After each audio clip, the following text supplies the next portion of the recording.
ದೇವರು ಪ್ರೀತಿಸುವ ಪ್ರೀತಿಯ ಬಿಗ್ ಜೆ ಟಿ ವಿ ಪ್ರಿಯ ವೀಕ್ಷಕರಿಗೆ ನಮ್ಮ ಕರ್ತನಾದ ಯೇಸು ಕ್ರಿಸ್ತನ ಹೆಸರಿನಲ್ಲಿ ನಿಮ್ಮನ್ನು ವಂದಿಸಿ ಸ್ವಾಗತ ಬಯಸ್ತಿದ್ದೇವೆ. ಬನ್ನಿರಿ, ದೇವರ ವಾಕ್ಯವನ್ನು ಇಂದು ಒಟ್ಟಾಗಿ ಅಧ್ಯಯನ ಮಾಡಿಕೊಳ್ಳೋಣ.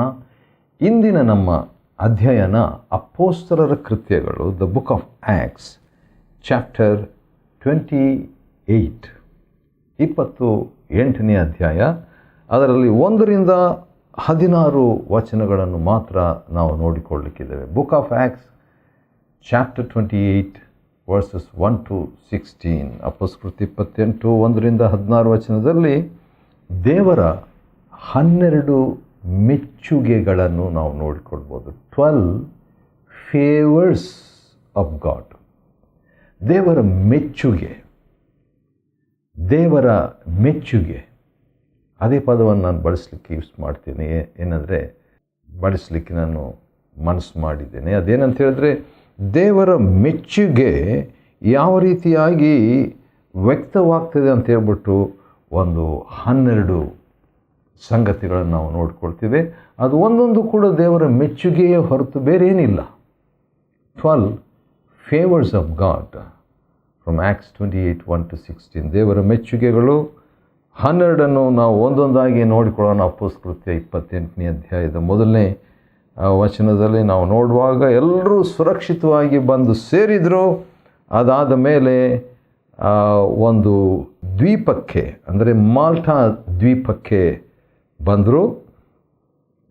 ಯಾಕಂದರೆ ಹಡಗು ಈಗ ಹೊಡೆದೋಯ್ತು, ಮುರಿದೋಯ್ತು, ಮತ್ತು ಕೆಲವರು ಈಜಲು ಬಲ್ಲವರು ಮೊದಲು ಸಮುದ್ರದಲ್ಲಿ ಜಿಗಿದು ಭೂಮಿಯನ್ನು ತಲುಪಬೇಕೆಂದು ಬಂದರು. ಅದಾದಮೇಲೆ ಹಲಿಗೆ ಇಟ್ಕೊಂಡು ಕೆಲವರು ನೌಕೆಯ ತುಂಡುಗಳನ್ನು ಅದನ್ನು ಒಂದು ಸಾಧನವಾಗಿ ಬಳಸ್ಕೊಂಡು ಇನ್ನು ಕೆಲವರು ಬಂದರು. ಆ ರೀತಿಯಾಗಿ ಸುರಕ್ಷಿತವಾಗಿ ಒಟ್ಟು ಎಲ್ಲರೂ ಬಂದರು. ಅಂಥ ಸಂದರ್ಭದಲ್ಲಿ ಆ ದ್ವೀಪದ ಮಾಲ್ಟಾ ದ್ವೀಪದ ನಿವಾಸಿಗಳ ಹತ್ರ ಬಂದಾಗ ಏನಾಯಿತು, ಅಲ್ಲೇ ಇದ್ದರು, ಅಲ್ಲೇ ಹಡಗು ಹೊಡೆದೋಯ್ತು ಮತ್ತು ತಪ್ಪಿಸಿಕೊಂಡು 276 ಜನರಿಗೂ ಬರ್ತಾ ಇದ್ದಾಗ 2ನೇ ವಚನ, ಅಪೊಸ್ತಲರ 28 2ನೇ ವಚನದಲ್ಲಿ, ಆ ದ್ವೀಪದ ನಿವಾಸಿಗಳು ನಮಗೆ ಅಸಾಧಾರಣವಾದ ದಯೆ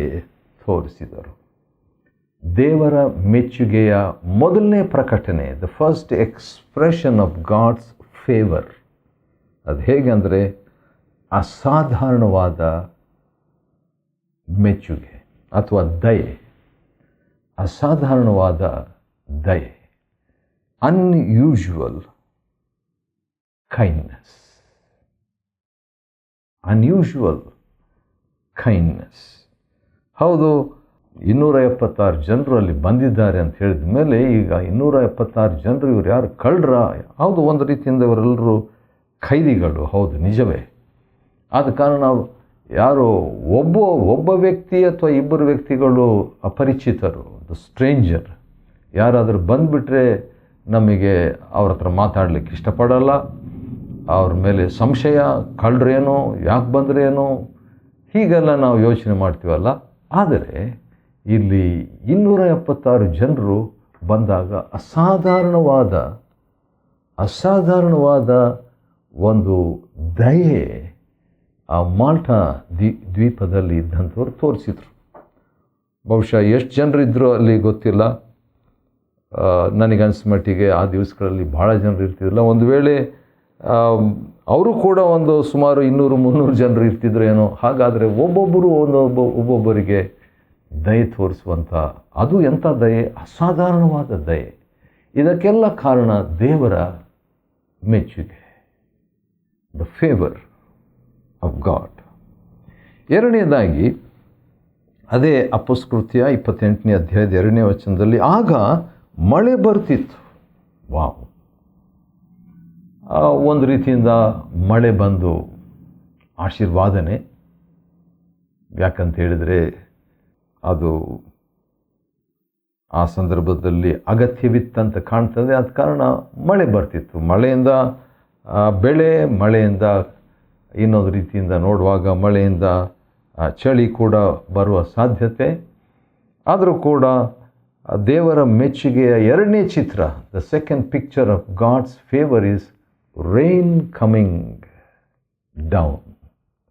ಯಾವ ರೀತಿಯಾಗಿ ಮೇಲಿಂದ ಮಳೆ ಬೀಳ್ತದೋ ಆ ರೀತಿಯಾಗಿ ದೇವರ ಮೆಚ್ಚುಗೆ ಕೂಡ ಅವರ ಮೇಲೆ ಇಳಿದು ಫ್ರೆಶ್ ಆಗಿ ಬರುವಂಥ ಒಂದು ಚಿತ್ರ. ಮೂರನೇದಾಗಿ, ಮಳೆ ಬರ್ತಿದ್ದು, ಬಹಳ ಚಳಿ ಕೂಡ ಇತ್ತು. ಆದ ಕಾರಣ ಅವರು ಆ ದ್ವೀಪದ ನಿವಾಸಿಗಳು ಏನು ಮಾಡಿದ್ರು ಅಂದರೆ, ಮಾಲ್ಟಾ ದ್ವೀಪದ ನಿವಾಸಿಗಳು ಬೆಂಕಿ ಹೊತ್ತಿಸಿ ನಮ್ಮನ್ನು ಬರಮಾಡಿಕೊಂಡ್ರು. ಯಾಕಂದರೆ ಈಗ ಕೆಲವರು ಈಜುಕೊಂಡು ಬಂದಿದ್ದಾರೆ, ತೊಯ್ದೋಗ್ಬಿಟ್ಟಿದ್ದಾರೆ. ಆದರೆ ಮಳೆ ಅವರನ್ನು ಫ್ರೆಶ್ ಆಗಿ 276 ಜನರಿಗೂ ಒಂದು ಅಟ್ ಎ ಟೈಮ್ ಒಂದೇ ಸಂದರ್ಭದಲ್ಲಿ ಸ್ನಾನ ಮಾಡಿಸಿಕೊಳ್ಳುವಂಥ ಒಂದು ಅವಕಾಶ ಆಯಿತು. ಈಗ ವಸ್ತ್ರ ಬದಲಾಯಿಸ್ಲಿಕ್ಕೆ ಆಗಲಿಲ್ಲ. ಯಾಕಂದರೆ ಇವರೆಲ್ಲರೂ ಬಹುಶಃ ಅವರು ತಂದಿದ್ದಂಥ ಲಗೇಜು ಅಥವಾ ಅವರ ಹಣ, ಅವರಿಗೆ ಇದ್ದಂಥ ಆಸ್ತಿ ಬಹುಶಃ ಮುರಿದೋಗಿ ನಷ್ಟವಾಗಿ ಸಮುದ್ರದಲ್ಲಿ ಹೋಗಿರ್ಬೋದಂತ ಕಾಣ್ತದೆ. ಅಂಥ ಪರಿಸ್ಥಿತಿಯಲ್ಲಿ ಅವರೆಲ್ಲರೂ ಪ್ರಾಣ ಉಳಿತು. ಅಂಥ ಸಂದರ್ಭದಲ್ಲಿ ಚಳಿ ಆಗ್ತಾ ಇದೆ. ಅದನ್ನು ಗ್ರಹಿಸಿಕೊಂಡಂಥ ಮಾಲ್ಟಾ ದ್ವೀಪದ ನಿವಾಸಿಗಳು ಬೆಂಕಿ ಹೊತ್ತಿಸಿ, ಪೇತ್ರನು ಚಳಿ ಕಾಯಿಸಿಕೊಳ್ಳುವುದಕ್ಕಾಗಿ ಕೂತಿದ್ದಾಗ 2, 3, 4 ಜನರು ಮ್ಯಾಕ್ಸಿಮಮ್ ಅಂದರೆ ಒಂದು 5 ಜನರು ಕೂತಿರ್ಬೋದಂತ ಕಾಣ್ತದೆ. ಆದರೆ 276 ಜನರಿಗೂ ಚಳಿ ಕಾಯಿಸ್ಕೊಳ್ಳಿಕ್ಕೆ ಬೆಂಕಿ ಹೊತ್ತಿಸಬೇಕಾದ್ರೆ ಅದಕ್ಕೆ ಭಾಳ ದೊಡ್ಡ ಕೆಲಸ. ಆ ದ್ವೀಪದಲ್ಲಿದ್ದಂಥ ಎಲ್ಲರೂ ಬಂದರೂ ಕೂಡ ಅದು ಸ್ವಲ್ಪ ಕಷ್ಟನೇ. ಆದರೂ ಕೂಡ ಅದನ್ನು ಅವರು ಮಾಡಿದರು. ಅದೇನು ತೋರಿಸ್ತದೆ? ದೇವರ ಮೆಚ್ಚುಗೆ, ದ ಫೇವರ್ ಆಫ್ ಗಾಡ್. ಇಂದು ನಾವು ನವೀನ ಆಧುನಿಕ ಲೋಕದಲ್ಲಿದ್ದೇವೆ.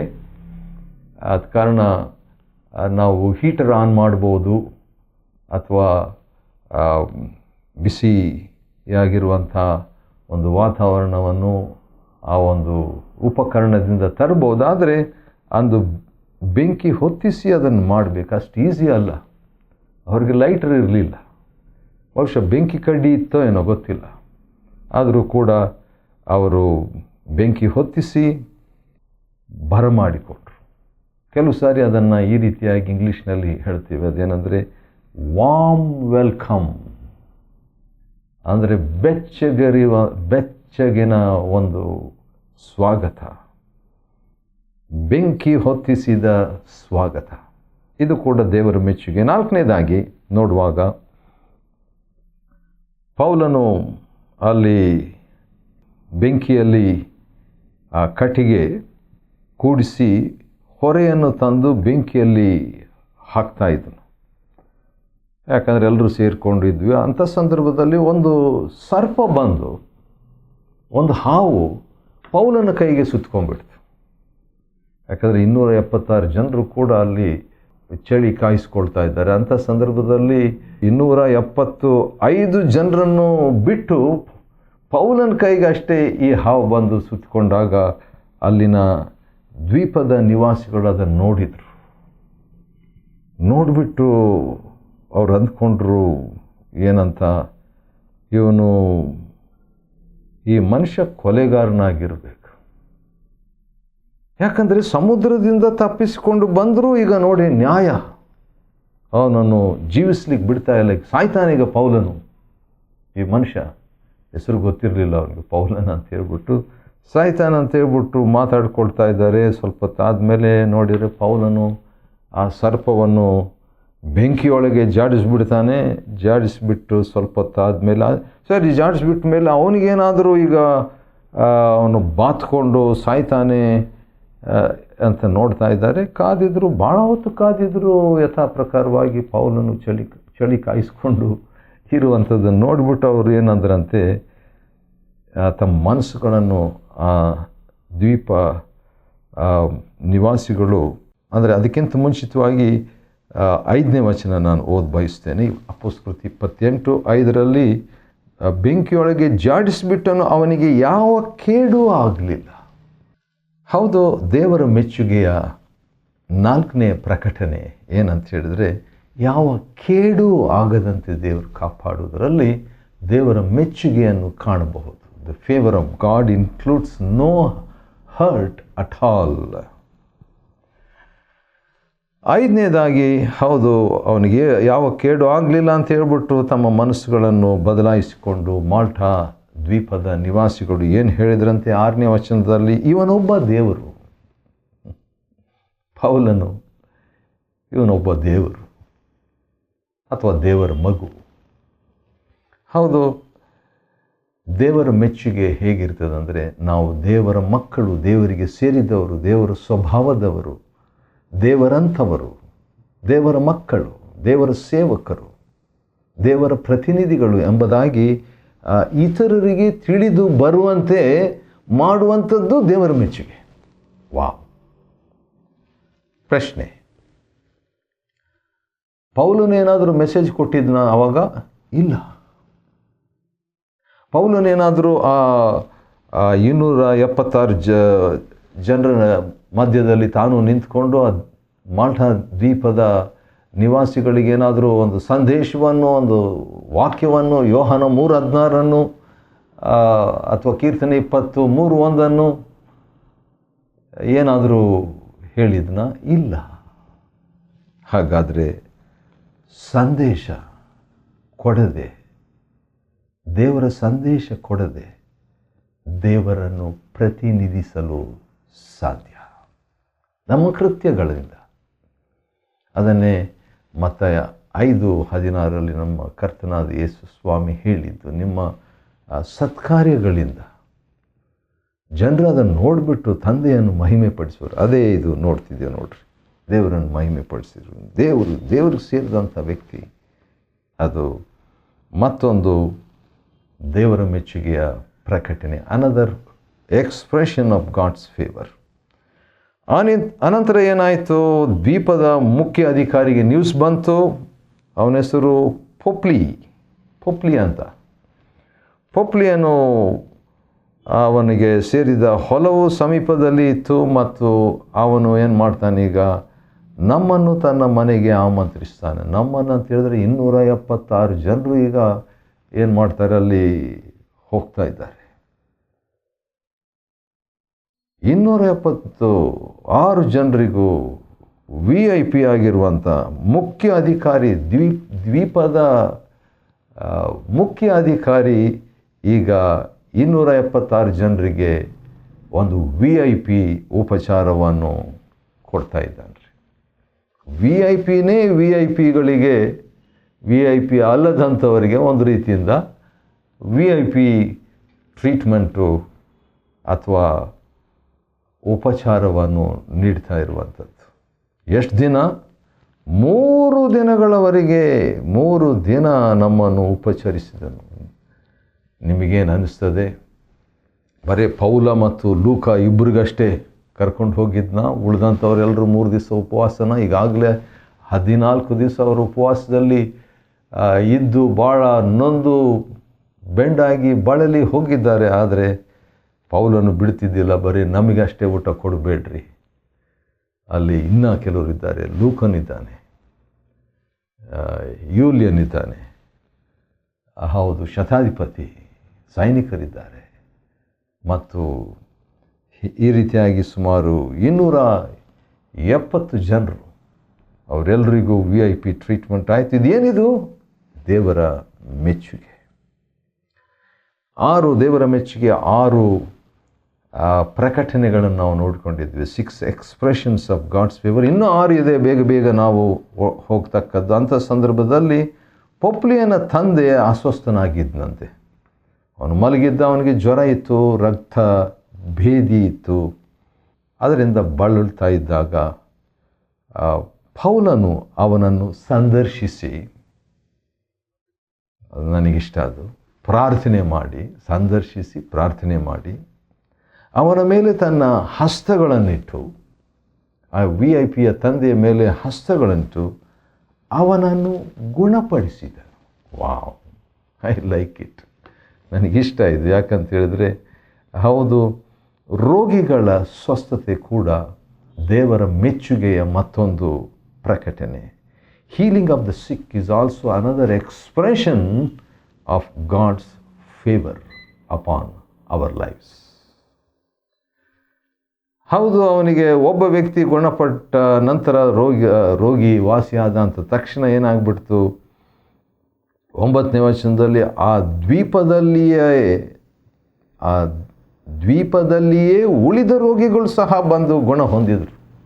ಹಾಗಾದರೆ ಈ ರೀತಿಯಾಗಿ ನಾನು ಹೇಳಲಿಕ್ಕೆ ಇಷ್ಟಪಡ್ತೀನಿ, ಇಡೀ ದ್ವೀಪದಲ್ಲಿದ್ದಂಥ ಎಲ್ಲರೂ ಕೂಡ ವಾಸಿಯಾಗ್ಬಿಟ್ರು, ಒಬ್ಬರು ಕೂಡ ಅಸ್ವಸ್ಥರಾದವರು ಇರಲಿಲ್ಲ. ಯಾಕಂದರೆ ಒಬ್ಬ ಭಕ್ತಿವಂತನ ಉಪಸ್ಥಿತಿ.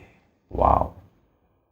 The presence of a man of God, a godly person, makes the entire island healthy. ಇಡೀ ಆ ಒಂದು ದ್ವೀಪನೇ ಒಬ್ಬರು ಕೂಡ ಸಿಕ್ಕಿರಲಿಲ್ಲ. ಇದು ನನಗೆ ಕೀರ್ತನೆ 105:37ನೇ ವಚನ ನೆನಪು ಬರ್ತಿದೆ. ಲಕ್ಷಾಂತರ ಜನರು ಐಗುಪ್ತ ದೇಶದಿಂದ ಬಂದರು, ಹೊರಗೆ ಬರ್ತಿದ್ರು. ಅವರಲ್ಲಿ ಒಬ್ಬರು ಕೂಡ ಅಸ್ವಸ್ಥರಾದವರು ಇರಲಿಲ್ಲಂತೆ, ಒಬ್ಬರು ಕೂಡ ಎಡುವಂಥವರು ಇರಲಿಲ್ಲಂತೆ.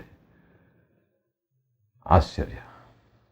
8ನೇದಾಗಿ ನೋಡುವಾಗ 10ನೇ ವಚನ, ಇನ್ನೊಂದು ಮೆಚ್ಚುಗೆಯನ್ನು ನಾವು ನೋಡ್ತೀವಿ. 8ನೇ ಮೆಚ್ಚುಗೆ ಅದೇನಂದರೆ 28ನೇ ಅಧ್ಯಾಯ ಅಪೊಸ್ತಲಕೃತ್ಯ 8ನೇ ವಚನದಲ್ಲಿ ಅವರು ಅನೇಕ ವಿಧವಾಗಿ ನಮ್ಮನ್ನು ಗೌರವಿಸಿದರು. Wow! They honored us with many ways. ಮೆಚ್ಚುಗೆ, ದೇವರ ಮೆಚ್ಚುಗೆ ಹಾಗೆ ಬರೋದು.